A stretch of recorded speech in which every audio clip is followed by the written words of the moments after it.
Alaji Badru inde maɓɓe tigi mi andinama ko mi taali Bajo Fuuta Jallo do fandi ko mi rewrali ko fi honnu Alaji Adraman Bayen ko maninkaɓe hande mi alnam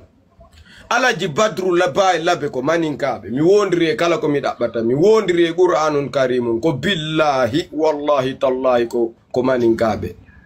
ko manden jaloɓe woni ko heba gandal karamo ko alfa mo labbe wernunobe hari ko maccube mabbe be foko to sida wadi sa jangini maccudo ma hata mo mari gandal foki on se dit le vrai parce que be fala andu de onno fuuta dumannori ara alfa jonge ino do mawbe wiitibe be darube mojja sibe no mari annora pullo mimmi hali minami nafuji fala do jettu ko jettirta o Ailas Badru Ba Labe ko Ailas Badru Dukure be yettete normalement Dukure hakkunde Allah ko Dukure be yettete be no mari jaajiramo jotta ko e dewgal depuis mo haldi duno e Sirajo Jallo jombay mo yeya lekki pharmacie be mari pharmacie lekki yummira be ngadi non ngadi fop no andi be ko Alaji Adraman kambe Alaji Badru nabe nene goto kambe nene mabbe jombanoka dum non ngadi mi haali parce que joni be falama yo yewtu sibe ari bonnugol fi Fuuta Jallo kamabbe no boni ko ma habbi Alaji Badru no jogino miñirawo debbo ma miñirawo jaajira parce que ben non kadi Alaji Badru nanene goto nabe ko be ben goto nabe ne parce que be daka ka yaseba comme no yitto ni bi koy samedi mais ko ajjabe yo be yafola hande mi haalay sibe fala bibbe mabbe tanirabe mabbe fop yo ar waralam ko woni famille mabbe on no bonnude Fuuta Jallo hande hande ko famille mabbe woni bonnande bibbe Fuuta sabu mawbe amen no rindini mawbe mabbe sabu mawbe amen yawanoka mabbe hande sa ndari ay juulirde nde labbe arano sanzete no arano be wattino don juulirde e Ceernali Buuba Ndiyam mi wondiri Allah arano hande mais fi honnu non dum don ko fi honnun ko gañanendi be wondi ko maninkajo e maninkajo Alpha Jo et puis dum do no holli hande be mawbe wombe ka hakkundere do ko be do woni complice ni eti ha Badru hebi place parce que mimi nata Alaji ko Badru min nata na Badru hebi place Badru ko be mun roni ala beya photo mako maybe be ko man na s'appelle miñira beya ko baybe Alaji Adraman beya mayi ko be da ronti après no Alaji Adraman ari ko no de ko Alaji Habib ko min halama Alpha Jo bay tumbe desidi bonnugol bonnana bibbe Fuuta Jallo enen kadi en bonna yewtembe fop no andi ka mabbe no woni wo kodo no ndara kodo no ndare komi pay ko jambu ko nge hakkunde min non ko jibi mi hande ko honno maninkajo lamorto pullo ka laamu Fuuta Jallo hande abbola mi expliquana ma ko dum do fala ya jentola hande jentoro dalan gandal mi halanama ko pay ko jangu ko hakkunde duude Fuuta Jallo mawni hakkunde duude Fuuta ko joni si mi fami o do ko ben janni mo ha o wawi hande wana dum habbo mi expliquana ma ben makko en taw baba ben don kadi yewte juulirde mawde nden ko juulirde karamo ko Alpha mo labbe ko be ngattinden diddude way dum non fo no andi dum karamo ko Alpha mo labbe ko kalduyankejo mo jaasali jibinede nder leydi Fuuta Jallo on no wiye Muhammadu Selli Ceerno Mamadou way ko ben woni ko banniti Ceernali Buuba Ndiyam e gandal mum woni soro Badru do soro makko way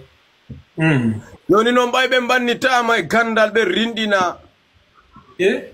ko be sodanobe ben ko almami ko Samori Touré yeyunobe Fuuta Jallo non fop ko rindinabe be do be mari hoggo ko wiete Dukure be Dukure be fo no andigoy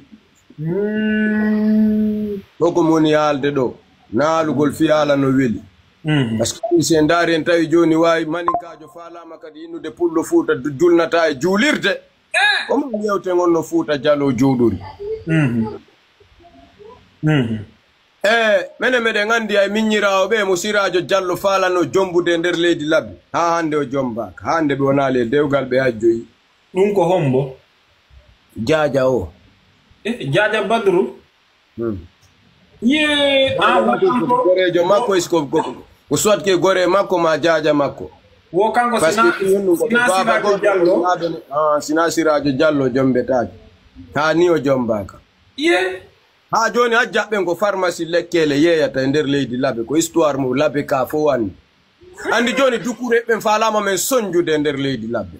e nder leydi Fuutankoɓe wo ko rayana tu o innete Alpha Jon kala komi ƴetti konngol mi yewtuma ɗo ko fay kun taaliba hun janndukun e hakkunde duɗe Fuuta Jallo miɗo hooli menen yiwdi amen menen ko telimi men jeeya men arɓe téléchage men ko telimile noon kadi men jeeya kalduyankeɓe ngari on tumasi Provence ji ɗin fof ɓe lamminoyde ɗum waɗi men menen kalduyankeɓe ɓe telimile ɓe jasali jibinede telimile joni noon artani par ce que min ko piyum gotum jiɓimi ko honnu waɗi ha hande Badru soro makko rindina baaɓe makko akkeno mi arta e ma merci grand bay hewti joni yewtirama noon Elas Badru hajjaray e yeyno makka e dumoyde ka juulirde mais hande ɓe wonali e dewgal komin haali kadi noon ko ɗuɗɗo Alaji Abdourahmane Ba kadi noon way pellet Allah no suti nen maɓɓe na e dewgal hiɗi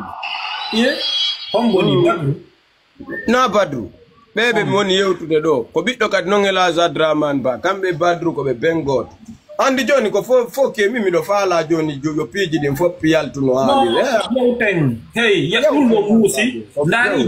ndaari jamfa Fuuta Jallo kam fi Allah ndaari jamfa kamma taw accu mi yewtama ko hombo darodi ɗon hino jamfade Fuuta Ousmane Gawal nen makko ko debbo mandinkojo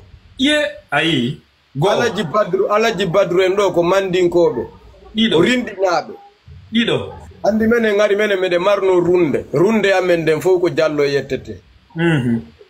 yettetenoɓe Kanté yettetenoɓe Keita fop me wi ko Jallo daruri live o yo tapote live on ala ka tapotede yoɓe tapotu live on ɓe partage si ɓe tapotata live on yoɓe yaltu e nder live on par ce que ko fof fiɗiɓe be yoɓe accirnii ɗugol ɓiɓɓe Fuuta ɓe sa yi pullo Fuuta yurmete toujours pullo Fuuta sa yi hande Alaji Badru en hino jooɗi e jogagol constitution mi naɓanima ɗon vidéo zuwinimo Fuuta Jallo jentomo